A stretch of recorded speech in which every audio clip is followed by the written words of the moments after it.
என்னங்கம்மா இன்னைக்கு உங்களுக்கு புதுசாக பொறுப்புலாம் வந்துருச்சு, விரவெல்லாம் எடுத்துகிட்டு இருக்கீங்க? எனக்கு காரணம் தெரியுமே. சிரிக்காதீங்க, நான் கண்டுபிடிச்சிட்டேன். சிலிண்டர் வைக்கிற வேலைக்கு அடுத்து என்னடா பண்ணுறதுன்ட்டு ஓரமாக கிடந்த விரவுக்கு வந்த வாழ்வை பார்த்தீங்களா? எங்கள் அம்மா பார்த்தீங்களா என்னென்ன பண்ணிகிட்டு இருக்காங்கன்னு? அப்படி இல்லைம்மா, என்னன்னா அந்த ஈரான் பிரச்சனை அதாம்மா நான் சொல்கிறேன்.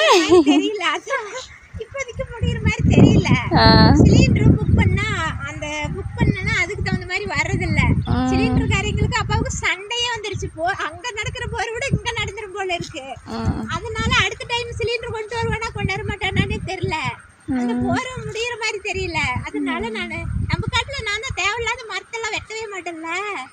என்ன விரவும் இத்து போவோம். இப்ப இக்கிற விடாம பொறி கொண்டையும் ஒரு பக்கம் பத்திரமா வைப்போம். வந்து இந்த கருக்கம்பட்டையெல்லாம் வச்சோம்னா அப்படியே சிலிண்டரோட சூப்பரா எரியும். அதான் தெரியுமே.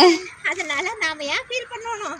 அதை பொறி கொண்டு நீங்க ஃபீலே பண்ண வேண்டாம். எப்பவும் இல்லாத பொறுப்பு நீங்க வந்துருச்சுன்னு பார்த்தேன். இல்ல மழை வர காலம் இல்ல, மழை காலம் இல்ல. ஆமா, எதுக்கும் ஒரு பக்கம் நலையாத மாதிரி வச்சுக்கிட்டோம்னா நமக்கு தேவைங்கெல்லாம் எடுத்து எரிச்சுக்கலாம்.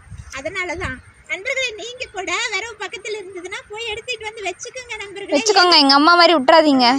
எது எப்ப என்ன நடக்கும்னு தெரியாது. கடைசியில விரவு கேஸ் விட அதிகமா விலை போயிட மாட்டிருக்கு. அந்த நிலைமை ஆகி போச்சு. ஒரு தாத்தா விரவு வெட்டுறவர் சொல்றாரு, அவருக்கு விரவு பயங்கர கராய்க்கு ஆகி போச்சாமா. அதனால நீங்க கூட பொறிக்க வச்சுக்குங்க.